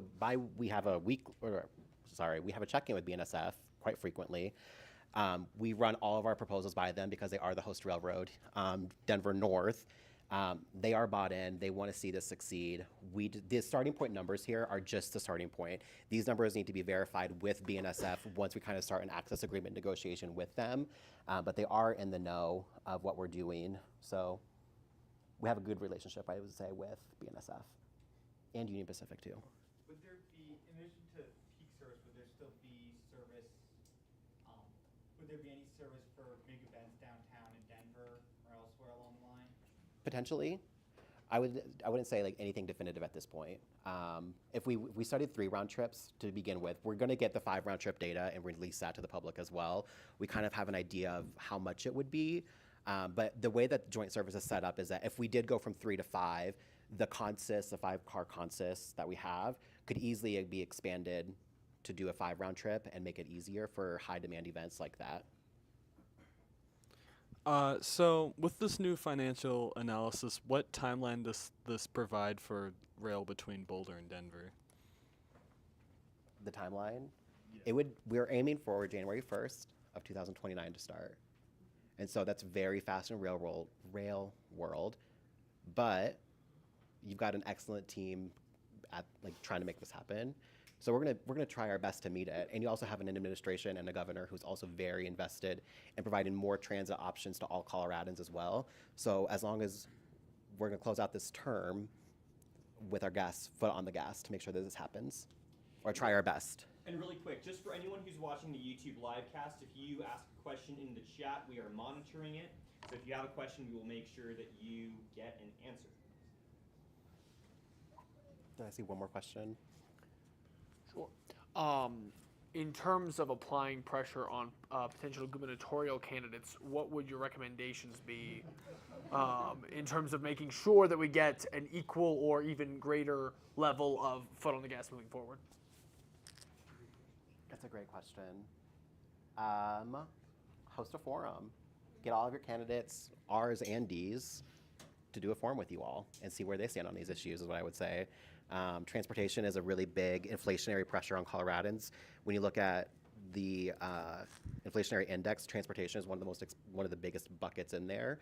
So Coloradans need relief when it comes to transportation. So my biggest advice would just be to chat with them all and have fun with that. Any other questions before we go to board members? RTD board members specifically? Okay. Director Larson. What is say this happens and then the ballot measure happens, what is the vision then? How many trains could we expect? Or do we, are going to be tried for per day at that point? Chair Nevitt, if I get this wrong, you let me know. FRPR is studying 6, 10, and 12 round trips in their plan right now. That alternatives analysis is under FRA review right now. So if we start off with 3 or 5, a full build out could be 10 trains or 10 trips a day is what they're looking at. So if we started with 3 and FRPR is successful at the ballot, they could add 7 more to that or more. If we do 5, they could add 5 more. And the frequency would change and the timetables would also change for service. Is that what you're asking? Yeah. Is that helpful? Yeah. Okay. But just to be clear, the SDP that Front Range Passenger Rail is doing with CDOT is Fort Collins to Pueblo. It's the whole shooting, the whole Front Range. Yeah. Future service to Trinity and connection to the Southwest Chief.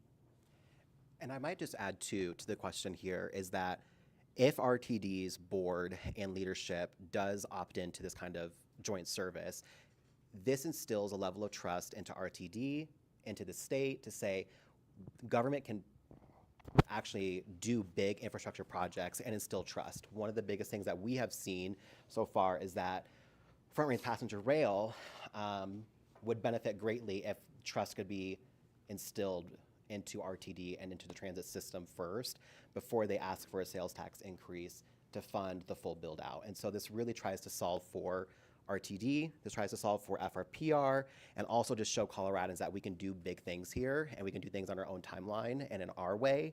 And so this also just is our opportunity to expand a transit choice here in Colorado. Yeah, go ahead. And then Okay. Is this, we're good? Okay. Mr. Schaefer. Go for it. If I vote for joint service, can I get your commitment right now that we will make the joint service pride slogan, joint service, get railed together?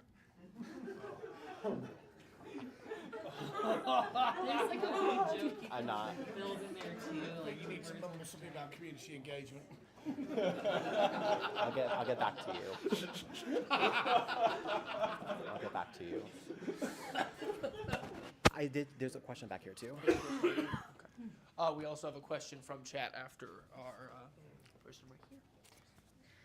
right here. How much of this is dependent, if any, on the federal government right now? It's a great question. We do need FRA approval to run passenger rail in Colorado, so we do need their permission to do this. In our study, let me go back a few slides. There's one specific thing. It's in the communications and signals. So we need to do positive train control on this line, Denver North and also Denver South, to get to Pueblo. And so we do anticipate putting all the necessary federal investments made into the capital that we need to do to get approval. We do need them to say yes. We do also need them to also, for FRPR, we're kind of changing the alignment a little bit to add those 3 stations. And so to add Westminster, Broomfield, and Louisville is a careful dance to make sure that we still classify this as intercity passenger rail, because later on down the road in the next administration, or maybe this one, we do get federal investment if we keep it classified as intercity. So we do need FRA approval. And then for FRPR, the alternatives analysis needs to be approved by them. The SDP needs to be approved by them. And Colorado's in a unique position where front range passenger rail is the only corridor kind of in the nation that's under federal microscope a little bit, because they're kind of testing this entire system out with the SDP process. Like we have to go step by step with them anyways to get approval before we go into the next phase. So there's involvement there, but who knows what happens these days. NEPA could be limited too. Our question from online, what are the 3 to 5 trips like the RTD peak service model? Not a fan of that, running trains in and parking them for the day. Got it. We're looking at schedule in this next phase of study as well. And so we're not looking at the peak service of like 3 south, 3 north in the afternoon. These would be like round trips. So if you did 3, a train station would see the train come by 6 times a day. Now north, south, north, south. And so that kind of answers that, I think. So I appreciate you giving me eye contact, but it was our online viewer, so you should have been looking at the camera there. Got it. Is there any consideration for the ballot measure doing anything besides a sales tax? I mean, the sales taxes in Denver right now are pretty high, and it's hard to believe that Denver will want a sales tax approaching 10%. Yep. Have you given any thought to any other method of taxation? The 2024 ballot scared us a little bit because the potential for sales tax in Denver to go up even closer to 10 was nerve-wracking to watch before FRPR made it to the ballot. Technically, I think FRPR can look at property taxes, but that's like a third rail that you don't want to touch right now. Look at what the legislature has done with property taxes in recent years. So that's not a viable option. It's allowed, but that's not the right way to go about this kind of right now. So sales tax is kind of on the table as the one pathway to go down. I don't know if you would add anything. No. I promise this is a serious question. The train the joint service train and the A line run on the same type of tracks, and they go into the same station at the end of the day.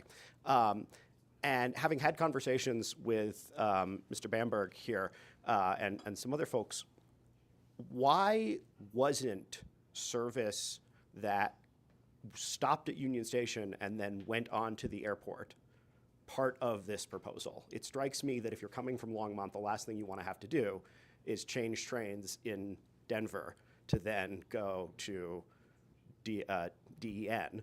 And it is my understanding that it is possible to essentially bake that trip into DTO's schedule. Was that talked? Has there been any conversation about making that part of the service so that people can get to the airport? Yeah, it's a good question. No, for this study, no. We did not look at that option. We really looked at the Northwest Corridor for this and delivering service Denver North to Fort Collins first. If there's an option to do that, that could be studied later, but that wasn't what we were doing for this. Yeah. Thank you. I do encourage you, to give my opinion, to look at property taxes as well as sales tax, because everyone in this room rents and we don't pay very much property tax. The legislators are the ones who are upset about property tax, not this room. But my question about the bonding capacity of RTD, and maybe this is a question for Director Banker, is are you guys asking RTD to use our full bonding capacity on this project? Or will be proportionate to other fast tracks projects as well? Because I would like to finish the L line and the N line, and Southwest maybe, but yeah, thank you. It's a great question. So we have like multiple decks. This is the short one. The long deck has RTD's borrowing capacity with fast tracks in there. I think they're sitting at about 300 million more in bonding capacity that they have for fast tracks projects. I would say we're not telling RTD to look at, and we're not directing you all to say, look at this, look at that. We're merely laying out what your financials tell us. And so that could be an option, but once we kind of go through the committee's financial committee at RTD, I'm sure that will be brought up as one option. So I'm not saying that's not, but that could be. And then what was your second question? It was just that. So just to clarify, and for like me as a layperson and maybe anyone else, does that mean like RTD could take out a loan to then pay for the $30 million annual expense for running this, or is it for something else? They could take out, they have bonding capacity. So when Fast Tracks, what Fast Tracks was ultimately at the end of the day was allowing RTD to do bonding to finish all those projects that were proposed back in '04. Okay. So of that's left, there is about 300 million left for Fast Tracks projects. Okay. What I would say here on SB 230, that's important for RTD's directors here and also GDT, is that 230 explicitly calls out completion of the end line as well. And so when you look at the 230 funding, that 20%, for baseline measurements for our own sanity, because oil and gas prices fluctuate so wildly, is that we assume the state will bring in about $115 million a year through SB 230 funds. And so about $20 million there can be used for rail.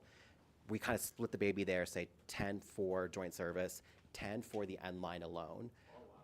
So that's an option that's on the table. It's just, I think our TD has a lot on their plate right now to kind of see that. But that is explicitly called out there. And then I think the other thing that's important to know is that in SB 230, the legislature did direct RTD to go back out to the public and evaluate what it would take to finish all the unfinished fast tracks projects. And so they have that report, I think, due July 1. And by the end of the year, they need to report to the General Assembly and to the governor's office in a presentation what that would look like. And so the state is definitely a partner here to RTD to put state money on the table for them to finish this. But whether or not there's a will, I don't think what we've heard here in Denver is that going the A-line connection through 5 Points, they may not want that anymore. TBD. TBD. We'll find out more in July 1 RTD's report of what. Yeah, who is that? We just have heard the community have. I can talk offline about that one. So, okay. Is it the community or is it like 3 business owners in a trench coat? Chris, okay, I have the microphone. Chris, I'll hand you the mic in a second. I'm going to talk real quick about property taxes because there have been some questions about that. So, FRPR is authority for sales tax and property tax. You might ask, what about income tax? Tabor bans that. I will always be on my crusade of we should get rid of Tabor. So if you want an option besides sales tax or property tax, we can't do that because Tabor forbids it. In terms of property tax versus sales tax on the ballot, traditionally speaking, there have been studies done by this by CCI, Colorado Counties Incorporated. Sales taxes tend to pass majority of the time. Property tax increases pass less than a majority of the time. They tend to fail the majority of the time. And also, the property owners are disproportionately likely to be wealthy and older. And which demographics do we see disproportionately show up in local elections? Wealthy, older people. So property owners show up at the ballot. They show up to vote. So if you put a property tax increase on the ballot right now in our current political climate, it is going to fail. Like, honestly, genuinely, a sales tax may succeed. I think a property tax without like a $20 million campaign or something is going to fail. So this is just to back you all up. I want this to be an income tax, but we can't do local income taxes under Tabor Part 8. Yeah. Just extra information as to why property taxes aren't going to save us. Yeah. So you mentioned the bonding capacity that we have. Al, I don't know if you got the memo, but our GM CEO sent around a memo to all of us that basically said, please share this information about the bonding capacity. This was yesterday. And I'm just going to read the kicker of that addresses the point that you just made. While RTD does have approximately $308 million in unused principal authorization and $49 million in unused annual repayment, RTD only has approximately $2.7 million unused debt issuance authorization available in the total repayment limit. Simply put, absent bond counsel's opinion, RTD can only finance an additional $2.7 million, including interest, using Fast Track's revenue sources. I'm sure you guys have had conversations about that bit of it internally, and I'm just curious what your thoughts are on RTD's position on that. I haven't seen that letter. Okay. I would say all of the all of our financial analysis comes from RTD's own public financials, and so let's look at that and talk about it later. Happy to send it over to you and everything. So, but figured I would mention it because she asked us to start sharing it. So. Say that, and then I'm going to take the last question. Why would car rental revenues increase so steeply? It is indexed. I think in 2029 we go back and look at the inflation and see if the rental fee needs to jump from the current $3 a day. But this just assumes $3 to start, and then also just increase car rentals for the next. I mean, there's going to be that much more car rental. That's like 5 times. I mean, Colorado in the next, like literally between now and 2050, 500% more. I would say the population though increase alone necessitates the demand for passenger rail and other transit options. But if more people are traveling to Colorado and actually using car rentals, that also increases over time. So that's what the assumption is. And the Epic Pass and the Icon Pass? The right side is just the 20% from SB 230? Correct. That's just the 20%. Yeah, the whole RTD funding part is really confusing, and I hope you get more, release more information. For this purpose, we just brought out just the 20% for rail. The 70% allocation for public transit agencies is not meant for this. Yeah, although RTD could maybe use it. Okay, I'm going to finish off here. So reading one of the presentations, they've got this train consist, which key information is it's 200 seats. So 3 round trips a day. Assuming every seat sold, that would be 1,200 passengers a day. And I think that would up to 445,000 a year. And then when you then divide that by the operating costs, I know in the peak service study we got a figure up that was approaching about $40 a passenger. This is 83 million, annually, so that's going to be higher. And you compare that with RTD's kind of standard, how much they pay to move a passenger, and that's about $11. Would you say at this stage it might be an idea that we do study more frequency now, because that's the only thing that's going to get the ridership up, because you're assuming you're sailing every seat, you've got to put more trains on. Yeah, I'm hearing like two things in your, I'm hearing two things. One, the 5-car consist that we're looking at, which is I think 1 NPCU, 1 cab car, and 3 coaches. If we went down that route, we could easily say if we went from 3 round trips to 5, that configuration could accommodate the increase in the increase round trips that we could do with that. I also hear a kind of concern, maybe get the NPCU or the cab car could also serve as another coach potentially, or have more people in there is kind of what I'm hearing there.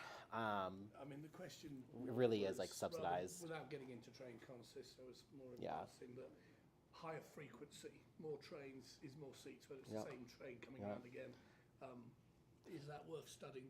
Say a 12 round trip scenario here, with having 3, 5, and 12 at this stage for joint service. I think if you look at the full build out for FRPR, so we're looking at 5. FRPR, I think, would have 8 in their train set, is being studied right now, from my understanding. So you could go up to 8, but that's the full build out. For this starter, we're just looking at those first few things. You need to take into account the platform length, that needs to be taken into account as well. And so for this project alone, the current consist car is good, but if you increase more ridership or add another coach car, of course that cost goes down. But for this, I don't think you're going to see that until FRPR is successful at the ballot, has expanded the cars, and then you see that subsidy kind of go down even more. Does that make sense? Sort of. I think with that, I think if you all give our thanks, appreciation. Yes, thank you. I mean, I think the simple thing to say is we've had a decade where there's been nothing, no plan, nothing to discuss. You know, you might not think that what is now being proposed tonight or currently is perfect, okay? But I'll tell you one thing, it is a hell of a lot better than having nothing on the table. So with that, thank you very much. We're going to go over to Union Station.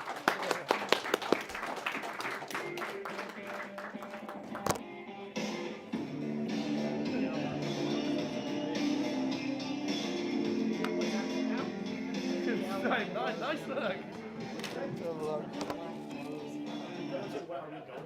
Look, James. Oh, he's in that.